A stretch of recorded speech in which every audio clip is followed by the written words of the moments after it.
하나님의 말씀 큰 물고기와 작은 벌레라는 제목을 가지고 은혜를 나누고자 합니다. 내가 신학교에 입학할 때 어머니는 신학교에 동행하지 않았습니다. 수년 동안 어머니는 나의 결정을 받아들이지 않았습니다. 그러나 그 문제로 직접 다투지는 않았습니다. 나는 가끔 집으로 어머니를 찾아뵈러 갔습니다. 그러나 여전히 어머니는 나를 보러 신학교의 기숙사에 찾아오지 않았습니다. 어머니는 가톨릭 신앙을 믿고 실천하는 신앙의 여인이었습니다. 하지만 아들에 대한 모든 일은 너무나 갑작스럽게 일어난 일로 여겨 당황하는 듯 보였습니다. 그러나 제가 사제 서품식 후에 나의 첫 강복 기도를 받기 위하여 제 앞에 두 무릎을 꿇었습니다. 나는 그런 어머니에게 두 손을 얹고 축복 기도를 하였습니다. 나는 그때를 지금도 생생히 기억하고 있습니다. 여러분, 이 말은 지금 교황으로 있는 프란치스코 교황에 직접 하신 말입니다. 그의 어머니의 장남이었던 이 프란치스코는 학생 때, 고등학생 때 오른쪽 폐를 도려내는 대수술을 받았습니다. 그 교황은 지금 폐가 한쪽밖에 없어요.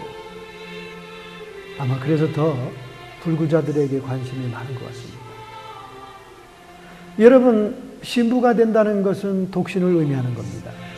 아무리 신앙심이 좋은 가톨릭의 어머니라 하더라도 자기의 장남, 더군다나 한쪽 폐를 수술한 애처로운 아들이 신부가 된다는데 기뻐할 어머니가 세상에 어디 있겠습니까? 그러나 그 아들이 사제 서품을 받는 그 시기에 참석해서 그가 제일 먼저 강복 기도를 하는데 무릎을 꿇고 기도를 받았습니다.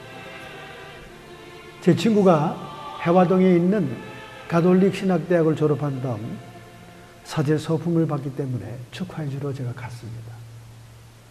사제 서품식은 굉장히 가톨릭에서 중요한 행사죠. 그때 제 친구는 많은 사제 후보생들과 함께 완전히 땅바닥에 엎드려서 서품식을 하고 있었습니다.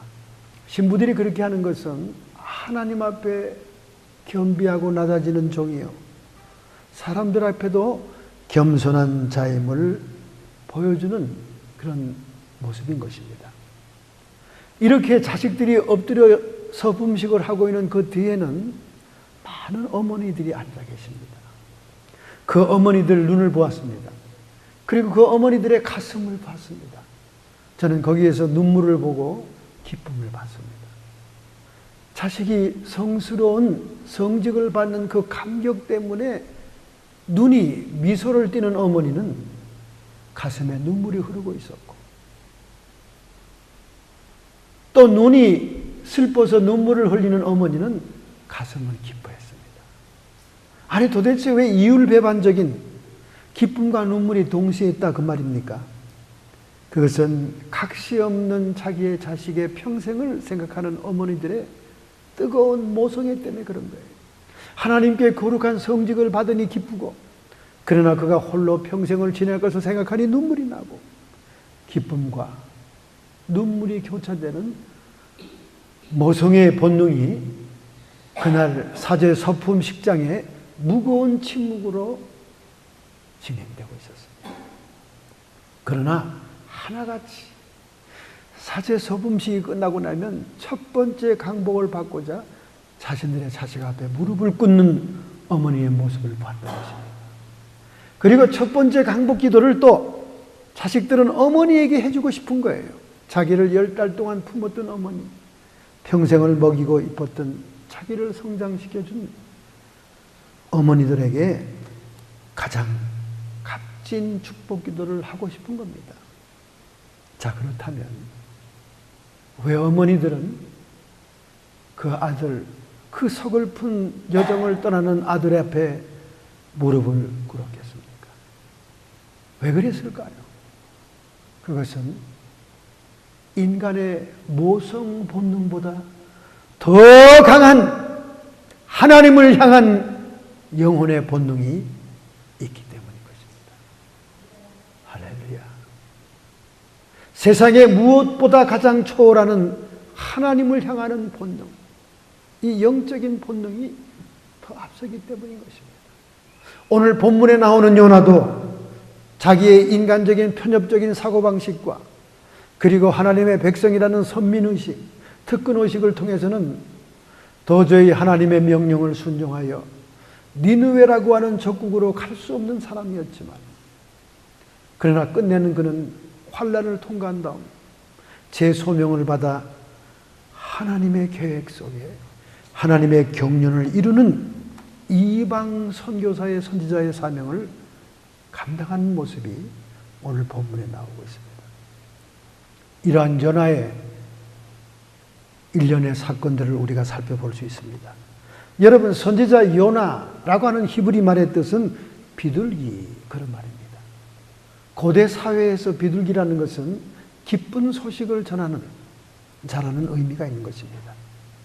정말 적국으로서, 이방인들로서 죄악과 우상 숭배 속에 있다면 죽을 수밖에 없는 그들인데, 그들에게 회개할 수 있는 기회를 주는 메시지를, 복음을 증거하러 가는 자가 되었다는 거지. 요나는 아미떼의 아들입니다. 그는 갈릴리 가드헤벨의 사람입니다. 가드헤벨은 예수님이 자랐던 그 나사렛이라는 동네 북쪽으로 45km 지점이 있는 겁니다. 그러니 유대 지도자들이 나사렛에서 선지자가 나겠느냐 하는 이런 말들은 과장된 말이요, 거짓이라는 것을 알 수가 있죠. 나사렛 동네 출신의 요나 선지자가 있지 않습니까? 그는 여로보암 2세, 즉 북왕조 이스라엘의 가장 전성기였던 BC 782년부터 753년 사이에 활동을 했습니다. 그리고 그가 외쳤던 니느웨 성의 회개는 아수르의 왕인 아슈르당 3세 BC 771년부터 754년까지 통치했던 가장 아시리아 나라가 약했던 시절에 그는 그곳에 방문하게 되는 것입니다. 왜 아시리아가 그토록 강대국에서 약체를 이뤘냐 하면은 두 차례의 원인 모를 역병이 돌았습니다. BC 765년과 763년도 두 번이나 전염병이 돌아서 국가적인 위기가 왔던 거예요. 수많은 사람들이 시체로 죽음으로 몰려갔던 거예요. 그래서 위기의식을 느끼고 국가는 아주 위약한 상태가 되었을 때 요나가 그들에게 40일 후에 하나님의 심판이 임한다는 메시지를 증거하자 이미 역병에 의해서 두려움과 공포와 위기의식에 쌓여있던 이 백성들이 왕으로부터 국민에 이르기까지 베옷을 입고 제위에 앉아서 금식 기도하며 회개했던 사건입니다. 그래서 결국 그들은 그 심판이 면해지게 되죠. 그러나 문제는 요나입니다. 요나는 편협한 민족주의적인 신앙을 버리지를 못했어요. 결국 그는 환난을 자초하게 되었고 그 환난을 통과한 다음 억지로 니느웨를 회개케 합니다. 그래서 나훔 선지자가 마지막 니느웨의 멸망을 예언하는 그때까지 약 150년 동안 아수르는 건재하게 되죠. 여러분, 이 아수르 나라는 고대 나라 가운데 가장 잔인한 군대였습니다. 그들은 포로를 끌어갈 때도 쇠칼고리로 코에 엮어가지고 끌고 갈 정도로 아주 잔악한 고문과 고통을 주는 무서운 그런 족속이요 군대였습니다. 그러니 요나가 그 족속들에게 가는 것 자체가 두려웠을 거고, 그리고 이스라엘 백성들을 얼마나 아시리아가 괴롭힙니까? 그 지긋지긋한 증오심. 우리 한민족들이 일본 사람을 싫어하는 그 이상이죠. 우리는 30년 정도 강점기를 맞이했지만 수백 년 동안 이스라엘을 고통주던 아시리아. 결국 아시리아에 의해서 멸망당하잖아요, 북왕조가. 그래서 그는 하나님의 말씀이 임했을 때 거부하고 가장 반대쪽인 타시스라고 하는 오늘날 스페인의 끝에 있는 언덕 항구 지브랄탈로 도망가잖아요. 요바로 내려가서 그 타시스로 가는 배를 탑니다. 그런데 그 배가 어떻게 됐어요? 그 배가 풍랑을 만나잖아요. 그 풍랑을 만나는 배 밑창에 요나는 단잠을 자고 있었습니다. 하나님의 명령을 불순종하고 죄를 지은 자의 무감각함을 볼 수 있는 거죠. 그러나 배는 엄청난 풍랑에 휘말리면서 결국 배 밑창에 자고 있는 그를 선장이 찾아오잖아요. 어떻게 하면 우리가 이 풍랑을 모면할 수가 있겠느냐. 또 말은 또 잘해요. 하나님의 명령을 불순종한 나 때문이니까 나를 죽여야, 나를 바다에 던져야 될 일이 산다. 오히려 이 선원들이 더 인정이 많은 사람이에요. 당장 그를 바다에 던지지 못합니다. 그리고 얼마나 주저합니까? 무지한 자의 피값을 우리에게 돌리지 마옵소서. 이건 여호와가 하는 일입니다. 그들이 막 주저하다가 더 이상 풍랑을 감당할 수가 없게 될 때 요나를 바다에 던지잖아요. 결국 요나가 제비뽑기에서 뽑혔습니다. 그러니까 자신이 자수한 거죠. 나를 던져야 너희들이 산다. 그들은 그 놀라운 일을 보고 여호와께 서원하고 제사를 드린다는 얘기가 나오잖아요. 하나님의 사명을 받은 자는 스스로 직접 말씀을 증거하지 않아도 그에게 다가오는 환경을 통해서 다른 사람들이 은혜를 받는 거예요. 오늘 1장 17절 말씀 보겠습니다. 첫 번째입니다. 여호와께서 이미 큰 물고기를 예비하사 요나를 삼키게 하셨으므로 요나가 3일 3야를 물고기 배에 있느니라. 그냥 바다에 던졌으면 뭐 수영이나 했겠습니까? 죽었겠죠. 그러나 큰 물고기가 기다리고 있었습니다. 이 큰 물고기는 고래는 아니다. 그렇게 생물학자들이 얘기합니다. 왜냐하면 고래는 그렇게 사람이 통과할 만한 그런 목구멍이 아니라요. 아니랍니다. 그러니까 큰 물고기는 특별한 물고기를 준비한 거죠. 그런데 그 물고기가 그를 소화하는 동안 그 물고기의 내장 속에 온갖 해초와 수액으로 고통을 당하면서 그는 3일 동안 죽음 직전에 회개 기도를 하나님께 하는 장면이 2장 1절부터 10절에 우리가 봉독한 장면인 겁니다. 내가 내려오다가 결국은 주님의 말씀을 불순종해서 산의 뿌리까지 내려왔습니다. 바다 깊은 곳까지 내려왔다 그 말이에요. 그는 거기서 완전히 회개합니다. 생명이 끊어지고 이제 큰 물고기에 소화되는 밥이 될 지경인데 여기에서 더 버틸 사람은 없지 않습니까? 여러분, 이 하나님의 계획과 경륜은요 반드시 성취됩니다. 여러분과 제가 하나님과 딴 생각을 가지고 있고 하나님의 의견에 동의하지 않나 할지라도 결국은 하나님의 계획, 하나님의 경륜은 이루어지고 마는 거예요. 할렐루야. 그래서 결국 그는 물고기 뱃속에서 회개함으로 다시 사명을 받게 되는 그런 모습이 나옵니다. 그가 니누의 해변가로 토함을 입었을 때 그는 소명에 대해서 어떤 자세를 가지고 있었습니까? 목숨을 바쳐 순종할 각오가 된 거예요. 하나님의 뜻이 변경된 것이 아닙니다. 그 소명을 받는 요나의 자세가 확 달라진 거죠. 그러면 일련의 이 사건의 영적인 교훈은 무엇인가? 우리가 하나님의 계획과 경륜을 불순종하고 하나님의 뜻을 거역하게 될 때는 고난을 자초하게 된다.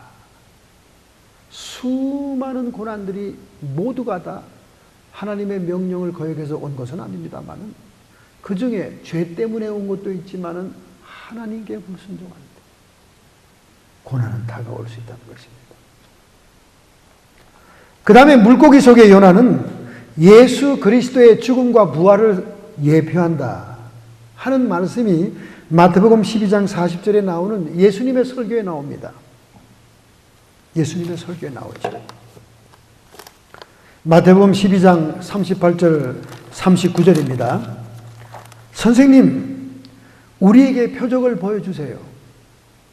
유대 백성들이 얘기했을 때 예수님께서 대답하여 가라사대 악하고 음란한 세대가 표적을 구하나 선지자 요나의 표적밖에 보일 표적이 없느니라. 악하고 음란한 세대가 표적 보기를 원한다는 거예요. 그런데 예수님이 보여줄 표적은 요나의 표적밖에 없다. 요나의 표적이 뭡니까? 큰 물고기에서 살아나온 거 아닙니까? 회개의 표적밖에 없다는 거. 너희에게 필요한 표적은 회개하는 표적밖에 없다. 회개하라 그런 말이죠. 누가복음 11장 30절의 말씀, 요나가 니느웨 사람들에게 표적이 됨과 같이 인자도 이 세대에 그러하리라. 니느웨 사람들도 요나가 물고기에서 살아난 표적을 알고 있지 않습니까? 그래서 그들이 자신들의 처지와 요나의 사명에 완전히 감동이 되어 회개하지 않습니까? 이렇게 회개하여 구원받은 니느웨 백성들이 이 마지막 심판 때에 불신하는 세력들을 정죄한다 그 말이에요. 인자도 이 세대에 그러하리라. 예수님도 그와 같은 형편에 처하게 됐다는 거지.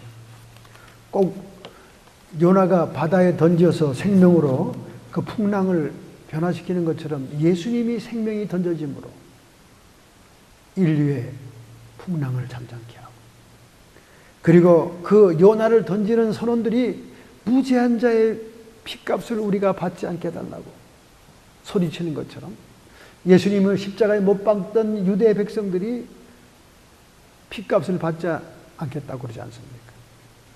빌라도가 세숫대에서 손으로 씻으면서 이 핏값은 너희들이 받아라 그러니까 안 받겠다고 그러지 않습니까? 그러나 유대인들은 받았죠. 2000년 동안 세계를 유리방어하면서 모든 민족과 국가 속에서 피와 환난과 핍박을 받았습니다. 마태복음 12장 40절 예수님의 설교는 계속됩니다. 요나가 밤낮 사흘을 큰 물고기 뱃속에 있었던 것 같이 인자도 밤낮 사흘을 땅속에 있으리라. 요나는 하나님의 계획과 뜻을 불순종한 선지자였지만은 예수님은 그렇진 않았습니다. 그러나 요나가 밤낮 3일 동안 물고기 뱃속에 있었던 것처럼, 스오리오 음부에 있었던 것처럼 예수님도 땅속에 있게 되리라. 예수님의 죽음과 부활, 그것을 예표하는 것이다. 그렇게 얘기하고 있는 것입니다. 이것이 우리에게 오늘 영적 교훈을 줍니다. 풍파의 해결책은 요나의 생명인 것처럼 예수님의 대속만이 인류를 구원하고 속함을 얻게 할 수 있는 것입니다. 그래서 오늘 본문 2장 10절 요나의 기도의 마지막 부분에 자기의 신앙을 고백합니다. 구원은 여호와께로서 말미암습니다. 이 요나의 기도를 보면요, 얼마나 믿음이 대단한지 모릅니다. 방법이 없지 않습니까? 길이 없잖아요. 하나님만이 구원입니다. 그 믿음의 기도를, 그리고 순종의 결단을 할 때 물고기는 그를 사명지인 니느웨 해변에다가 토해냈던 거예요. 할렐루야! 얼마나 놀라운 사건입니까? 때때로 우리 사람들, 특별히 믿는 자들도 인종적인 갈등이나 편협한 신앙을 가진 사람이 너무나 많아요. 너무나 많습니다. 자기의 기질대로, 자기의 성격대로 신앙을 가진 분들이 많아요. 그래서 이 민족주의적인 신앙, 편협한 신앙. 사실은 하나님께서 이스라엘 백성을 택한 것은 세계 만국의 제사장이요, 이방 국가들을 하나님께 이끌게 하는 사명으로 선택했는데 그들은 특권의식만 갖고 있는 거예요. 오늘날도 잘못된 신앙이 많습니다. 많은 사람들이 하나님의 뜻과 하나님의 계획에는 상관이 없이 자기 중심적인 신앙, 자기가 만들어 놓은 하나님, 자기 프레임 속에 가다 놓은 하나님이 얼마나 많은지 몰라요. 얼마 전에 제레미 쿠스라고 하는 목사님이 독사에 물려 사망했습니다. 어쩌다 그렇게 됐을까요? 그는 켄터키주에 있는 예수 이름 순복음교회 훌 가스풀 태버너클 인 지서스 네임이라는 교회를 목회하는 목사님입니다. 이 교회 목사님은 예배 도중에 독사를 만지고 다스리는 그런 의식을 하는 사람이에요. 이 쿠추 교주만 해도 그 교회를 3대째 이어오는 목사님이에요. 그런데 뱀을 집어 올리는 일, 스낵 핸들링 예배 의식을 계속 해오는 거예요. 3대째나 해옵니다. 그 아들이 세습하도록 강압적으로 요구해온 그런 상태였어요. 이런 회개한 종교 행위를 하다가 그 자신이 손가락의 절반을 잘리기도 했지만은 결국은 뱀에 물려서 죽었던 것입니다. 여러분, 이 뱀을 가지고 예배의식을 하는 이 교회는 1930년 이후에 굉장히 교회가 퍼져나갔습니다. 켄터키 주를 비롯해서 조지와 테네시 6개 주에 이와 같은 종교행위라는 교회들이 부흥을 했어요. 그러니까 혐오를 느낀 주의회에서 법률 제정을 했습니다. 더 이상 뱀을 가지고 예배를 드려서는 안 된다. 사람들이 피해를 입으니까. 그래도 2번씩이나 재판을 받으면서도 계속 뱀을 가지고 예배의식을 진행했습니다. 74, 74마리의 독사를 키운 것이 발각이 되어서 법정에 또 서기도 했습니다. 그런데도 그는 계속해서 뱀 집회를 하는 거예요. 뱀 얘기하면 혁띠를 풀어가지고 배암 약장사하는 우리 한국 남자들이 주로 하는 그런 재미있는 얘기가 있지만은 왜 이 사람들은 도대체 뱀을 집어 올리는 일에 집착을 할까요? 왜 이렇게 뱀 가지고 예배를 한다고 그럴까요? 누구나 봐도 징그럽고 위험한 독을 가지고 있는 독사들입니다. 그렇게 많은 사고가 속출하고 교인도 죽고 심지어 목사까지 죽어가면서 자손대대로 뱀을 예배의식에 끌어들이는 이유가 뭘까요? 이상하지 않습니까? 이것은 극단적인 오순절 계통의 교파들이 그렇게 하는 겁니다. 그것은 성경의 마가복음 16장 18절에 나오는 말씀을 가지고 그럽니다. 뱀을 집어 올리며 무슨 독을 마실지라도 해를 받지 아니하리라. 그러므로 성령 받은 자의 증거는 뭐냐? 뱀을 집어 올려서 멀쩡해야 성령 받은 것이다. 그렇게 교리를 정해가지고 그 교회가 이렇게 퍼져나갔던 거예요. 거의 이단적인 교회가 되고 말았죠. 이게 극단적인 오순절주의자들입니다. 그러니까 너무 성경 말씀을 문자에 집착을 한 거예요. 그리고 말씀 하나에 절대성을 부여한 겁니다. 그리고 하나님의 성령을 받았는지 안 받았는지를 뱀을 집어 올려서 무사한 것으로 증명하려고 했던 거예요. 얼마나 여러분 편협한 생각이에요. 여러분과 제가 볼 때는 웃기는 얘기다 이렇게 생각이 들지만 그들에게는 굉장히 심각한 얘기입니다. 성령을 받았느냐 안 받았느냐 증거되는 것이 뱀을 들었다 놨다는 그것을 통해서 증명한다니까. 뱀 얘기는 창세기부터 나옵니다. 아담과 하와를 미혹해 타락케 한 것도 뱀이요. 그리고 여자의 후손인 예수가 뱀의 후손인 사탄을 진멸할 것도 창세기 3장 15절에 예언을 했습니다. 그뿐입니까? 민수기 21장 4, 9절에는 광야에서 하나님을 원망 불평하던 이스라엘 백성들에게 불뱀의 재앙이 왔을 때 모세에게 장대 높이 구리뱀 형상을 만들어 그것을 보는 자마다 뱀의 독에서 해결될 것이라고 얘기했습니다. 그리고는 예수님께서 요한복음 3장 14절 15절에서 모세가 광야에서 뱀을 든 것 같이 인자도 들려야 하리라. 예수님께서 뱀의 형상, 죄인의 형상으로, 죄인의 모습으로 속죄, 대속의 십자가를 질 것을 예언한 말씀이죠. 이렇게 뱀 얘기가 성경에 많이 나오지만은 성경 말씀의 깊은 진의를 파악하지 못하고 편협하게 그것을 종교의식과 신앙의식에 하나님의 성령에 받은 자인지 아닌지를 증명하는 도구로 썼다는 것이 착오가 있는 것입니다. 하나님의 말씀의 잣대로 진리의 말씀으로 우리의 믿음을 확증해야지 어떻게 뱀을 통해서 확증을 받고자 하냐 그 말이죠. 결국 뱀 종교의 교주인 제이미 쿠츠 목사님은 뱀을 가지고 예배의식을 행하다가 뱀이 물어 독사에 의해서 죽었다고 합니다. 오늘 여러분과 저의 신앙이 어떤 신앙인가를 여러분 점검해야 됩니다. 성경에서 말하고 있는 참신앙이 이보다 내 스스로 주장하고 내가 추구하는 신앙은 아닌가? 오늘날 수많은 사람들이 자기를 사랑하고 돈을 사랑하며 자기가 우상이 되어 자기가 스스로 만든 하나님을 믿는 잘못된 신앙이 많다는 거예요. 그러니까 요나가 아무런 가책도 없이 무감각하게 밖에는 풍랑이 치고 배는 출렁거리면서 온 선원들이 멀미하고 토하는데 자신은 배비창에 느긋하게 잠을 자고 있었다는 거예요. 평안하게. 오늘 이렇게 교회 안에 무감각하고 평안하게 신앙생활하는 사람이 얼마나 많습니까?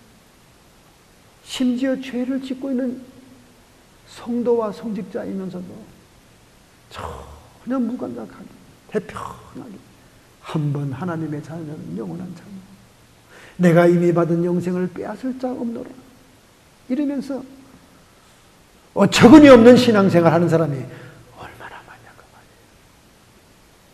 그래서 예수님께서 말씀합니다. 이 음란하고 패역한 세대에 내가 보여줄 표적은 요나의 표적밖에 없다. 너희들이 베옷을 입고 제 위에 앉아 금식하며 회개하던 니느웨의 백성들처럼 회개해야 된다. 회개해야 된다. 회개하는 백성이라면 하나님께 구원의 소망은 있다. 그런데 이 회개가 회개의 열매 없이 밥 먹듯이 하면서 거듭되는 죄악이라면 그건 진정한 회개가 된 것이 아닌 겁니다. 자기가 만든 우상을 섬기고 있는 거죠. 잘못된 신앙을 하고 있는 거죠.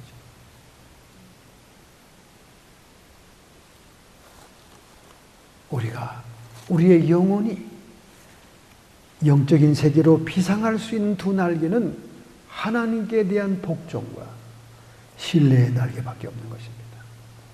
풍랑치고 파도치고 노도와 같이 우리가 탄 배를 흔들거리는 이 세상에서 우리가 비상할 수 있는 두 날개는 하나님께 복종하며 하나님을 신뢰하는 두 날개밖에 없다는 것입니다.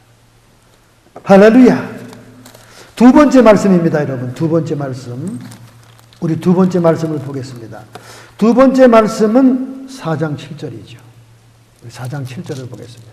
다 같이 함께 읽겠습니다. 하나님이 벌레를 준비하사 이른 날 새벽에 그 박농쿨을 씹게 하심에 곧 시드니라.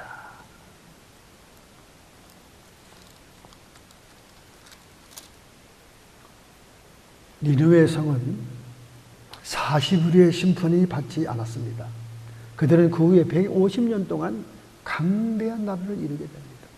하나님이 그들의 회개를 받으시고 뜻을 돌이키고 그들을 용서해 주었습니다.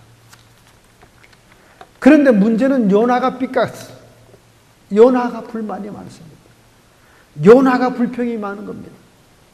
그는 그렇게 하나님의 명령대로 메시지를 증거하고 난 다음에는 그 성이 어떻게 되나 보자 하고 동쪽에 올라가서 초막을 쳐놓고, 초막이라는 것은 풀로 얼기설기 이렇게 초막을 치는 거예요. 초막을 쳐놓고는 성을 바라보고 있었습니다. 산 언덕에서. 그런데 하나님이 그들을 용서해주고 심판은커녕 건지하지 않았습니까? 그때 요나는 속이 뒤집어진 거예요. 원망과 불평이 올라간 겁니다. 그런데 얼마나 뜨겁습니까? 그 메소포타미아 지중해 성기후가 얼마나 뜨거워요. 초막은 사라지고 날은 뜨거워 죽게 생겼는데 갑자기 박농쿨 하나가 쫙 자기 머리 위로 자라더니 그늘을 만들어주는 거예요. 너무나 시원한 겁니다. 그래서 박농쿨 때문에 그가 기뻐하였다는 그 말이 나오죠. 박농쿨을 인하여 괴로움을 면케하려 하심이었더라. 요나가 박농쿨을 인하여 심히 기뻐하였더라. 박농쿨이 그늘을 만들어주니까 막 너무 기쁜 거예요.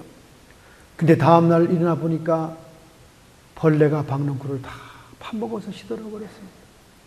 그늘이 되어주던 박농쿨은 사라지고 말았어요.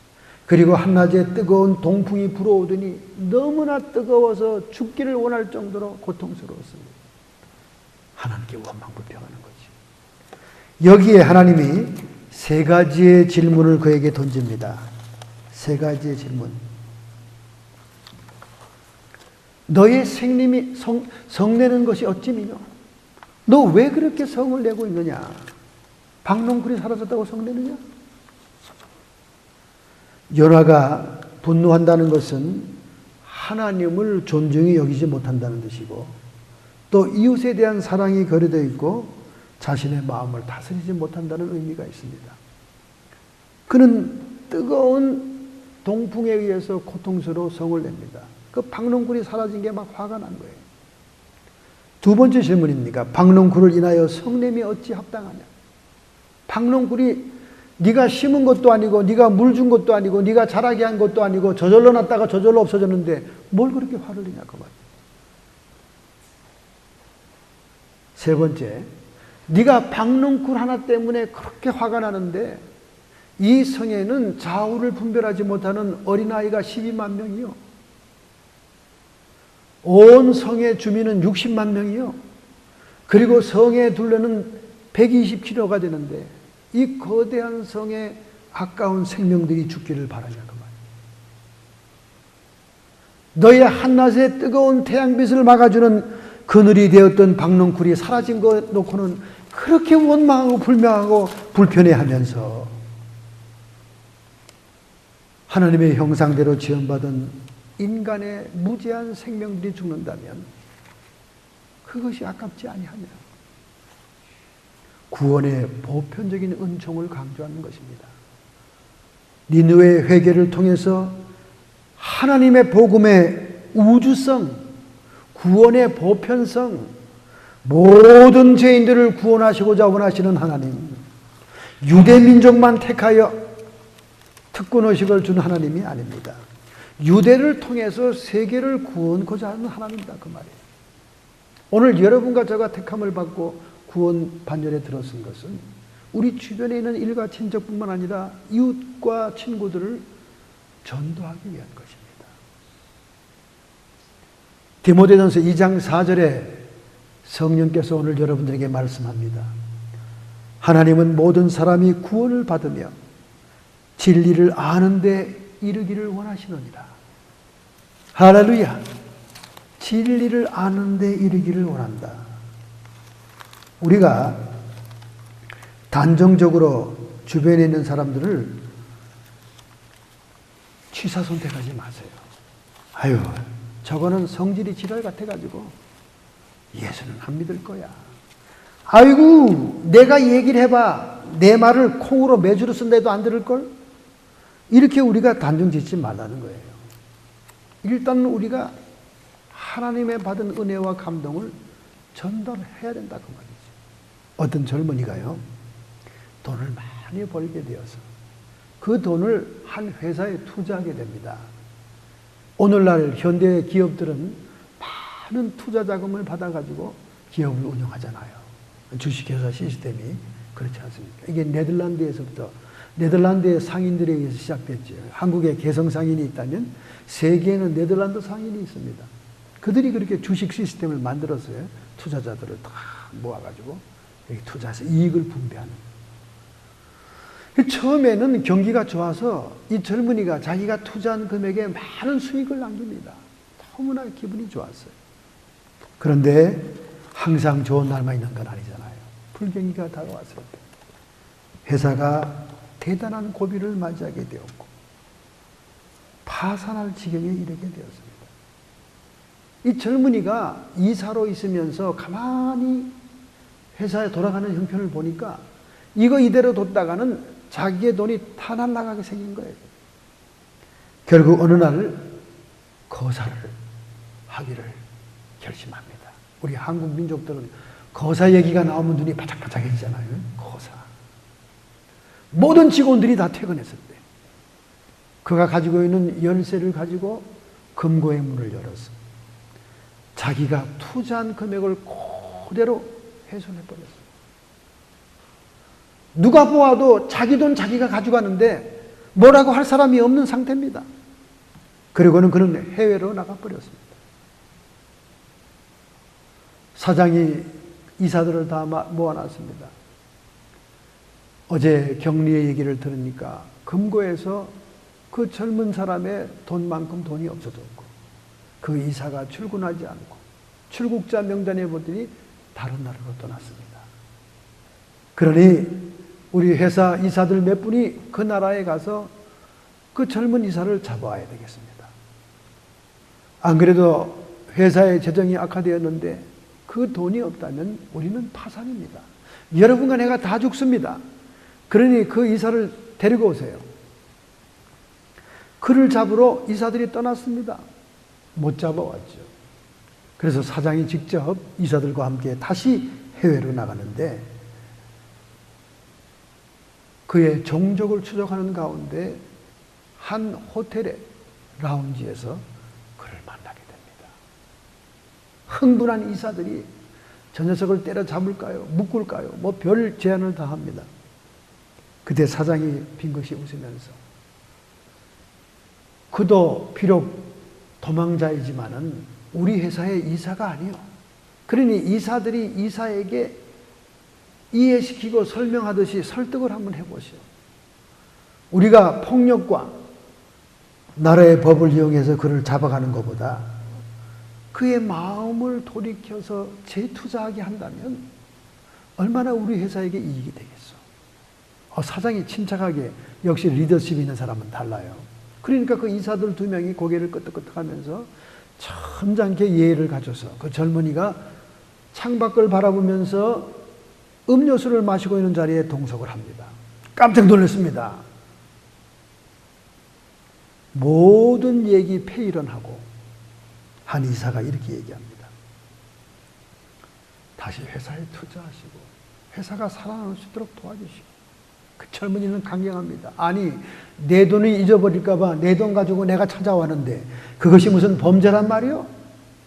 나와는 상관이 없으니 나 옆에서 떠나가 주시오.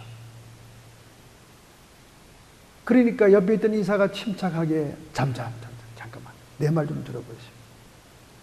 사람을 가득 채운 배가 있었어. 그 안에는 여러 각층의 사람들이 배 안에 타고 있습니다. 그런데 승객 중 한 사람이 자기가 앉아있던 그 의자 밑을 도끼를 가지고 끌을 가지고 칼을 가지고 계속 부숩니다. 사람들이 가봤어요. 아니 왜 그런 일을 합니까? 그때 물이 들어온다는 거예요. 거기서. 아니 내 자리를 내가 마음대로 하는데 당신들이 무슨 관계예요? 그렇게 얘기했다는 겁니다. 만약에 이와 같은 사태가 벌어진다면 어떻게 되겠어? 내 자리, 내가 산 이 티켓으로 산 자리 내가 내 마음대로 뚫어서 물이 들어오게 하든 말든 당신들이 무슨 상관이요? 그러나 배는 거기서 들어온 물로 침몰되지 않겠어. 그 얘기를 듣던 이 청년이 귀가 번쩍 들리고 마음이 움직여진 거예요. 그렇구나. 나는 내 돈만 빼오면 된다고 생각했지만 그 돈을 빼어서 구멍이 나서 거기에 물이 들어오면 배가 파산되듯이 회사가 무너질 수 있지. 정신이 딱 들어왔습니다. 그 말에 설득이 된 거예요. 이해가 된 겁니다.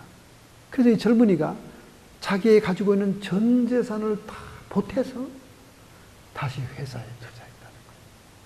그래서 그 회사가 기사회생을 했다는 겁니다. 여러분, 리더십이 있고 침착한 사장 덕분에 이사가 지혜로운 설득으로 인해서 젊은이가 폭력과 억압을 쓰지 않고 강제 수단을 동원하지 않고도 스스로 자발적으로 자기의 모든 것을 재투자할 수 있도록 설득한 것은 정말 대단한 일인 거예요. 오늘 여러분과 저도 마찬가지입니다. 우리가 복음 전도할 때도 이런 설득력이 필요한 거예요. 이러한 메시지가 필요한 겁니다. 그때에 하나님의 성령이 기름 부으시고 하늘나라의 능력이 함께함으로 지옥 갈 영혼이 천국으로 갈 수 있다는 거예요. 할렐루야. 여러분이 정말로 천국과 지옥의 실상을 믿고 한다면 우리가 이 세상에 남은 시간 할 일은 지옥 갈 백성들을 천국으로 함께 가자고 하는 이 부지런한 전도가 얼마나 필요한지 모릅니다. 얼마나 필요한지 몰라요.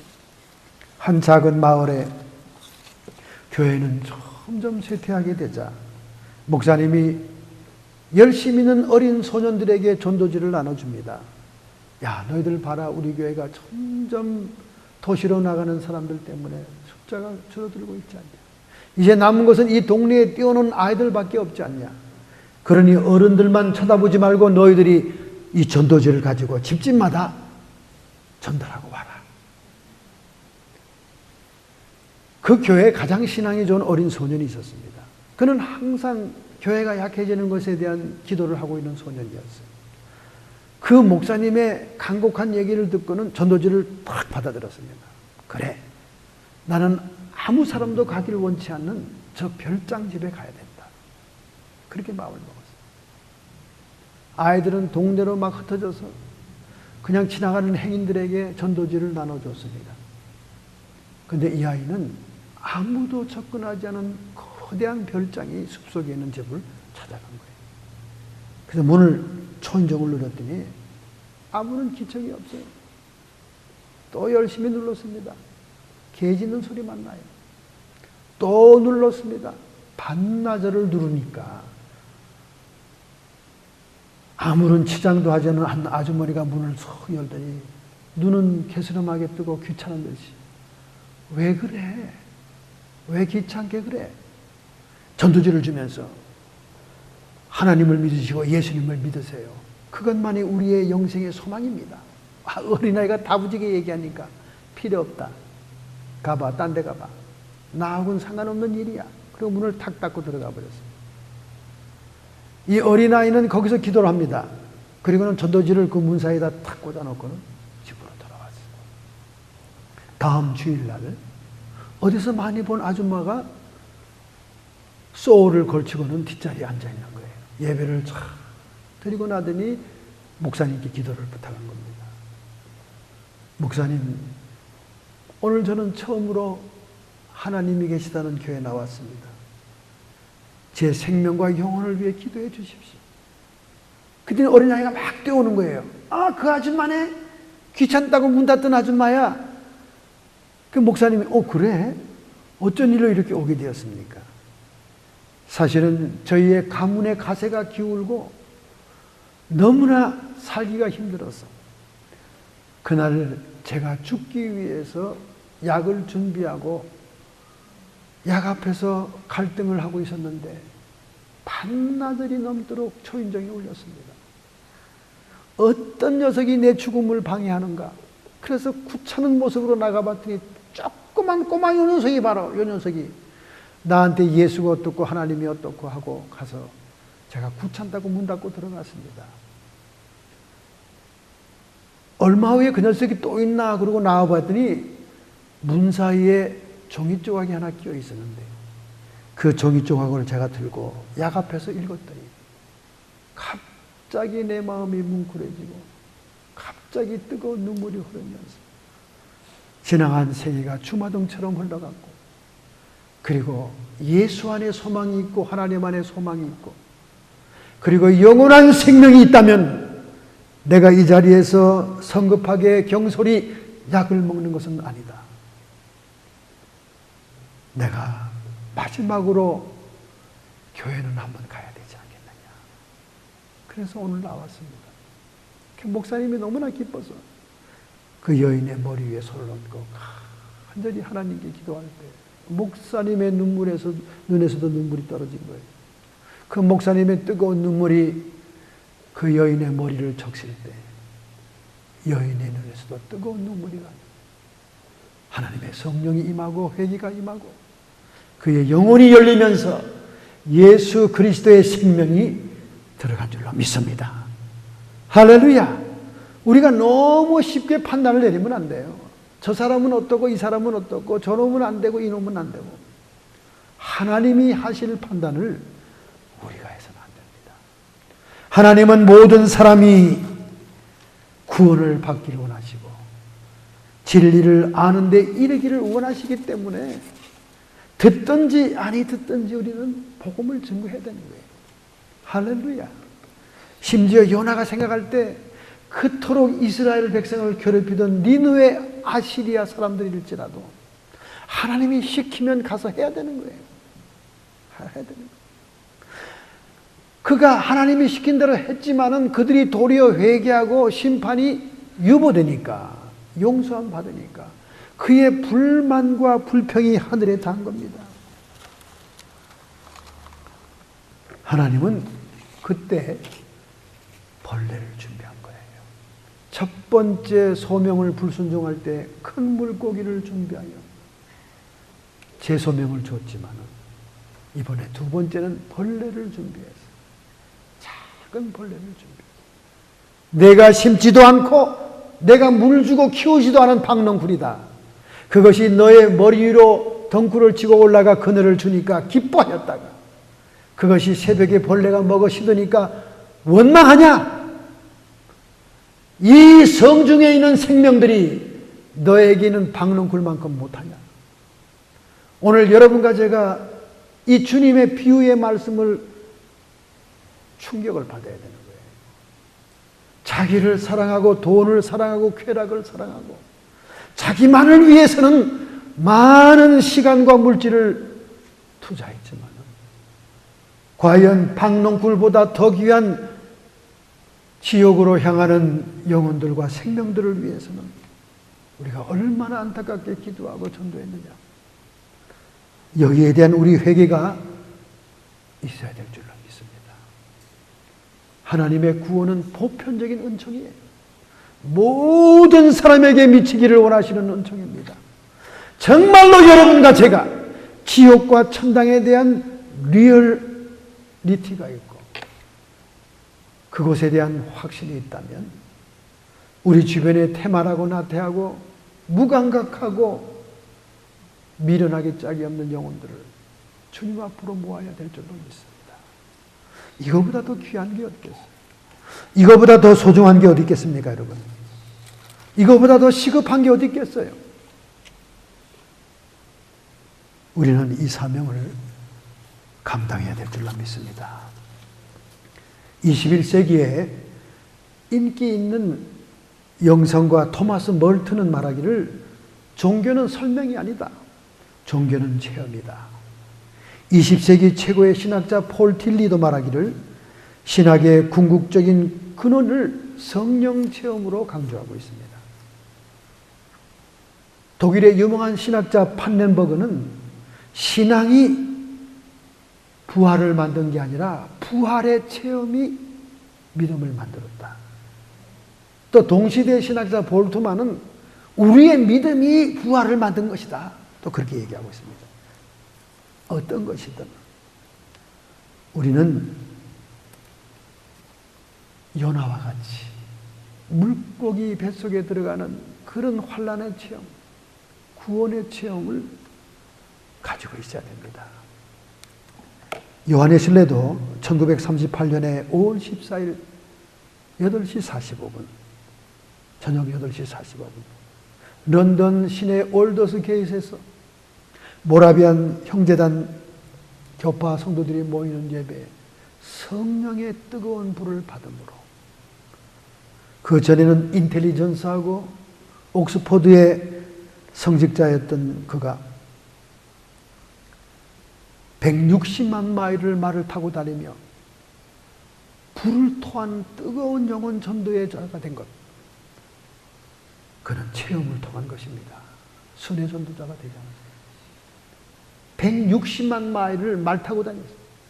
말 타고 다니면서 책 보고, 말 타고 다니면서 복음을 증거했습니다.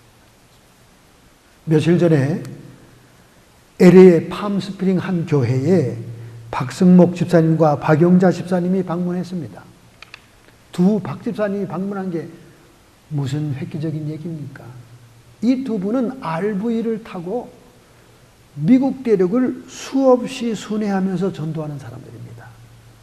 12년 동안 미국을 22번 횡단했어요. 왔다 갔다 순회했어요. 23차 순회 전도를 LA 팜스프링에 도착한 거예요. 그리고는 한인교회를 중심으로 해서 나오지 않은 잃어버린 양들, 실족당하고 시험당하고 교회를 떠난 명단을 목사님에게 받아가지고 그들이 밤 12시가 넘도록 전도를 다니는 거예요. RV가 자기들의 집입니다. 여러분, 22번이나 미국 전체를 순회 전도하면서 버스가 총에 맞기도 하고요. 불량한 사람이 RV차에 문짝을 뜯어가기도 하고요. 그리고 한 대륙의 한 복판의 후리위에서 가스가 떨어져서 가스를 구걸하기도 하고요. 도중에 차가 서기도 하고요. 어떤 데는 허리케인이 와서 차가 멀리 밀리기도 하고, 저 앞에 회오리 바람이 오는 것을 보면서 도망가기도 하고요. 수없는 고난과 고통을 겪으면서 미국 땅을 순회하며 복음을 증거하는 박승목, 박영자 집사. 이들은 왜 이러한 길을 떠났을까요? 그것은 박승복 집사님이 간암에 걸렸습니다. 시한부 인생이 됐어요. 의사들은 집에 가서 영양 좋은 음식을 먹고 그냥 죽음을 준비하며 인생을 정리하시오. 그 사형 선고를 받는 순간 이 집사님은 가슴이 철렁하더라는 거예요. 미국에 이민 와가지고 내 자식 때문에, 나 때문에 먹고 살려고 정신없이 직장 생활하고 허덕거리며 살다가 이제 6개월 후면 죽는다는 시한부 인생이 되었으니 내가 교회 집사로서 우리 주님을 만나게 될 텐데, 6개월 후면 만나게 될 텐데 주님 앞에 갖다 드릴 선물이 없더라는 거예요. 주님을 만날 볼 면목이 없더라는 거예요. 그래서 그 부인을 달랬습니다. 여보, 내가 6개월이면 죽겠다는데 우리의 모든 집을 팔고 모든 걸 팔아서 RV를 준비합시다. 그래서 당신과 내가 이 미국 전체를 순회하면서 복음을 증거하고 영혼을 구원하다 갑시다. 아내가 그 얘기에 동의하더라는 거예요. 맞아, 여보. 우리가 미국에서 아메리칸 드림을 이루려고 집회임원 때문에 그냥 노예 생활하고 아무것도 하지 못하고 살았는데 당신이 이런 결정을 했다니, 비록 몸은 쇠약하지만 6개월 동안이라도 당신이 죽는 날까지라도 당신이 우리 주님께 가져갈 수 있는 열매가 있도록 영혼을 전도하기 위해 다닙시다. 그렇게 다녔다는 거예요. 근데 12년이 지나갔다는 거예요. 12년이 지나갔다는 거예요. 여러분, RV를 타고 다니면서 무슨 간암 주사를 맞았겠어요? 의사가 집으로 보내고 난 다음 RV로 산 다음부터는 병원 그냥 진통제만 몇 개 먹으면서 다녔다는 거예요. 12년 동안 그를 살려놓은 거예요. 그 12년 동안 22번이나 미국을 돌면서 수없는 영혼들을 만나고 교회를 모르는 자, 교회를 떠난 자, 성직자를 비방하는 자, 무신론자, 사탄 숭배자들, 수없는 사람들에게 복음을 증거하는데 어쩌면 그렇게 그들이 잘 받아들이는지 그들이 피곤을 모르고 22번을 미국을 순회했다는 거예요. 가난을 살려준 하나님, 그 하나님을 간증하고 믿음으로 고백하고 선포합니다. 그렇게 사람들이 잘 받아들이더라는 거예요. 그는 지금도 간증합니다. 이제는 내가 주님께 드릴 선물이 준비됐습니다. 그러나 이미 그는 건강해졌고 모든 질병은 떠나갔습니다. 그는 죽기까지 전도하는 인생을 포기하지 않겠다고. 박승목 박영자 집사는 RV차를 움직이는 거예요. 지난 주간에 밤수풀행에 한인들을 집집마다 방문하면서 밤 12시간 넘도록 전도하고 간증하고 그들을 교회로 다시 인도했다는 것입니다. 여러분, 우리는 요나입니까? 여러분과 나는 누굽니까? 나가 먼저 회개되고 변화가 되어야 됩니다. 여러분과 나의 편협된 편견의 신앙을 버려야 됩니다. 하나님을 복종하고 신뢰하는 두 날개를 통해서만이 우리는 험한 풍랑 같은 이 세상을 날아오를 수가 있는 줄로 믿습니다. 결심하고 결단한 마음으로 여러분의 가슴에 손을 얹기 바랍니다. 오늘 전문자의 손길이 우리와 함께 있습니다. 우리의 남은 생에 주님을 만날 텐데 히브리서 9장 27절에 말씀하기를 사람이 한 번 죽는 것은 정한이지요 그 후에는 심판이 있으리라. 그리스도의 심판대 앞에 우리가 설 수 있습니까? 우리가 주님 앞에 드릴 순물이 준비되어 있습니까? 우리는 남은 생에 주님을 기쁨으로 만날 수 있도록 준비해야 될 줄로 믿습니다. 잃어버린 영혼들을 찾읍시다. 지옥으로 가고 있는 영혼들을 붙듭시다. 천상으로 영혼들을 인도할 수 있도록 오늘 결심하고 결단하는 마음 가슴에 손을 얹기 바랍니다. 하나님께 간절한 마음으로 기도하겠습니다. 전능하신 하나님, 우리는 비록 연약하지만은 하나님 나라의 능력이 우리와 함께 있습니다. 비록 우리는 입술이 둔하지만은 하나님의 성령이 확신 속에 할 말을 우리에게 부어주는 줄로 믿습니다. 요나와 같이 편협되고 편견을 가지고 대하지 말고 원수이든 악한이든 악인이든 주님께서는 모든 사람이 구원에 이르기를 원하시고 진리를 아는 데 이르기를 원한다 말씀했사오니 우리가 영혼 구원에 박차를 더하게 주옵소서. 이렇게 결심하고 결단하는 성도들을 축복 안수해 주심을 믿습니다. 성령이시여 전도의 능력을 부어 주시옵소서. 성도의 육체와 정신의 역사하는 모든 질병들아 예수님의 이름 권세로 쫓김을 받을지어다. 우리의 마음속에 평강을 주시옵시고 자기의 우상을 깨트리며 자기를 사랑하고 돈을 사랑하고 쾌락을 사랑하는 이 종말의 사람들처럼 되지 않고 오직 하나님을 사랑하되 목숨을 다하여 뜻을 다하여 사랑하는 저희들이 되게 하시므로 세상을 이기고 나를 이기고 마귀를 이기며 지옥으로 향하는 영혼들을 천국으로 인도할 수 있는 저희들 되게 주옵소서. 악한 마귀 사탄 귀신의 세력들아 예수 이름 권세로 명하노니 쫓김을 받을지어다. 우리 하나님께서 예수 그리스도를 통해 승리하셨음을 선포하노라. 오직 하나님께서만이 영광받아 주시옵소서. 예수 그리스도의 이름으로 감사하며 축복하며 기도하옵나이다.